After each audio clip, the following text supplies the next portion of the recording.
ఇక చూసినట్లయితే హిజాబ్ ఆచారం కాదు, ఇస్లాంలో మహిళలకు తప్పనిసరి లేదు, విద్యా సంస్థలో డ్రెస్ కోడ్ ఉండాల్సిందే, అలహాబాద్ హైకోర్టు సంచలన తీర్పు. ఎస్, డ్రెస్ కోడ్కు సంబంధించిన విషయంలో, హిజాబ్కు సంబంధించిన విషయంలో ఆచారం కాదు, ఇస్లాంలో మహిళలకు తప్పనిసరి లేదు అని అంటే, ఇప్పుడు ఇక్కడ ఒక ప్రధాన విషయం ఏంటి అంటే, వీళ్ళు మంచోళ్ళైనా హౌలేగాల్లో అసలు అర్థం కాదు. ఇప్పుడు ఆ హిజాబ్ మొత్తం ధరించుకొని మొత్తం నిండుగా బట్టలు వేసుకొని వచ్చేది ఉంటేనేమో ఇప్పాలే, హిజాబ్ ఇప్పేయాలి అని అంటారు, హిజాబ్ దిష్పాడేయాలి, హిజాబ్ ఆచారమే కాదని మాట్లాడతారు. ఇప్పుకొని చున్నీలు మొత్తం తీసేసి వచ్చినటువంటి అమ్మాయిలనేమో ఇది బరిదెగించింది, సున్ని వేసుకోదు, ఇది మన సంస్కృతి కాదు, మంచిగా సున్ని వేసుకోవాలి, అది వేసుకోవాలి, నిండుగా బట్టలు వేసుకోవాలని నీతి ముచ్చలు చెప్తారు. మీరు హౌలే కాల్లా, మీకేమైనా మెదడు ఉన్నదా, మీకేమైనా మెదడు పనిచేస్తుందా? నిండుగా వేసుకుంటున్నాం ఇప్పుర్రి అని మీరే మాట్లాడతారు, ఇప్పేది ఉంటేనేమో లేదు వేసుకోర్రి అని మీరే మాట్లాడతారు. అసలు ఏం అర్థం కాదు. కేవలం వాళ్ళు ముస్లింలు అయితేనో ఇప్పాలే, హిందువులు అయితే కప్పుకోనా? ఇప్పుడు ఇంత మంచి కప్పుకోవడం వల్ల వీళ్ళకు ప్రమాదమా, సేఫ్టీయా? ఆచారం కాదు. నేను హిజాబ్ అనే అసలు ఈ బట్టలు ఇట్నే వేసుకోవాలనేటువంటి ఆచారానికి నేను కూడా వ్యతిరేకం.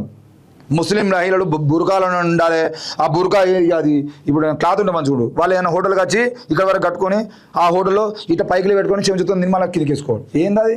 మనుషులు పశువులు అవ్వాలి ఏమన్నా? అది కంపల్సరీ అనేదానికి నేను కూడా వ్యతిరేకం. కానీ ఇక్కడ మతం విషయాన్ని అడ్డం పెట్టుకొని నిండుగా కప్పుకునేటోళ్ళేమో ఇప్పాలని మాట్లాడతారు. ఆ బట్టలు మంచిగా వేసుకోకపోతేనేమో వాళ్ళు సగం బట్టలు వేసుకుంటారు, అది చూపిస్తారు ఇది చూపిస్తారు అని చెప్పేసి వీళ్ళే మాట్లాడతారు. మళ్ళీ అరే మీకేం మనుషులా పశువులా? మీరు ఇట్లా రెండు రకాలు ఉండదుగా మనిషి. నేనేమంటున్నా, ఏ మహిళ అయినా వాళ్ళు ఇష్టం ఉన్న బట్టలు వేసుకుంటారు, వాళ్ళకి నచ్చిన బట్టలు వేసుకుంటారు. నేను దాని మీద స్టాండ్ బై ఉంటా. మీరు ఇట్లనే వేసుకోవాలనే దానికి నేను వ్యతిరేకం, మీరు ఇట్లా వేసుకోవద్దు అనే దానికి నేను వ్యతిరేకం. వాళ్ళ ఇష్టం వాళ్ళు. వీడేమో పొద్దున్నే చిన్న షార్ట్లు వేసుకొని బనీళ్ళ మీద బయటకు వస్తారు, ఇబ్బంది ఏమి ఉండదు.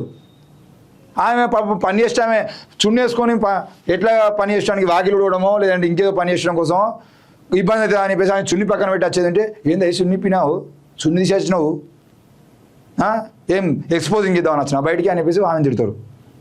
ఆమె వంట చేసేటప్పుడు చున్నీ వేసుకొని ఉండాలి, ఆమె బట్టలు ఉతికేటప్పుడు చున్నీ వేసుకొని ఉండాలి, బయట ఊడ్చేటప్పుడు చున్నీ వేసుకొని ఉండాలి. ఆమె ఏతోనో ఎక్స్పోజింగ్, వీడి ఏతోనో హీరోయిజం. వీళ్ళేమో ఇప్పుకునేటోళ్ళనేమో కప్పుకోవాలంటారు, కప్పుకునేటోళ్ళనో ఇప్పుకోవాలంటారు. అసలు ఏముండవు స్టాండ్ బై. ఇక హిజాబ్కు సంబంధించిన విషయంలో, ముస్లిం మహిళలకు సంబంధించిన విషయంలో వాళ్ళను ఆ బుర్కాలో బంధించడానికి నేను వ్యతిరేకం.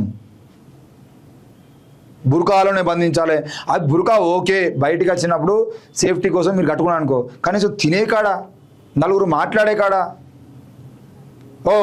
ముస్లిం కాలేజీకి సంబంధించిన విషయంలో స్నాతకోత్సవం జరుగుతూ ఉంటే ముస్లిం అమ్మాయిలు అందరూ నిలబడితే వాళ్ళ ప్రిన్సిపాల్ మధ్యలో నిలబడి, వాళ్ళ చైర్మన్ మధ్యలో నిలబడితే ఎవరు మోవాలి? అవి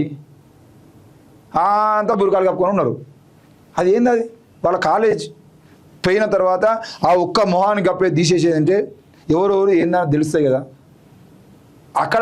అక్కడ మాత్రం నేను దాన్ని వ్యతిరేకిస్తూనే ఉన్నా. ఏంది వాళ్ళ కాలేజీకి సంబంధించిన టాప్ ర్యాంకర్ల లిస్టు కూడా వస్తుంది, పేరు ఫస్ట్ A B C అని ఉంటుంది.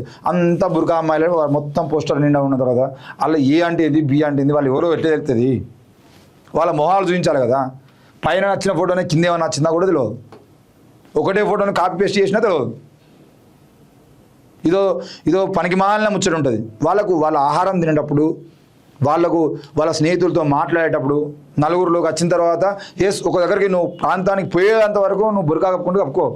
అక్కడ పోయిన తర్వాత మీ ఫంక్షన్లో, ముస్లింల ఫంక్షన్లో ముస్లింలు కూర్చొని మాట్లాడుకున్నప్పుడు కూడా బుర్కాలే కప్పుకున్న తర్వాత ఇక అది స్వేచ్ఛ కిందకి ఎట్లా వస్తుంది, రక్షణ కిందకి ఎట్లా వస్తుంది? దయచేసి దాని విషయంలో కట్టుదిట్టంగా ఉండాలనే దాన్ని తొలగించాలి. నేను ఆఖరికి ముస్లింల హోటల్లోకి పోయి కూడా చూసిన, ముస్లింల హోటల్లో కూడా వాళ్ళు ఈ బుర్కా ఇట్లా ఉంటుంది, దీన్ని ఇట్లా స్పూన్ తీసుకొని కిందికి వెళ్ళి తీసుకొని ఇట్లా తినాలి. బుర్కా ఇప్పరు, అది ఏందో అర్థం కాదు.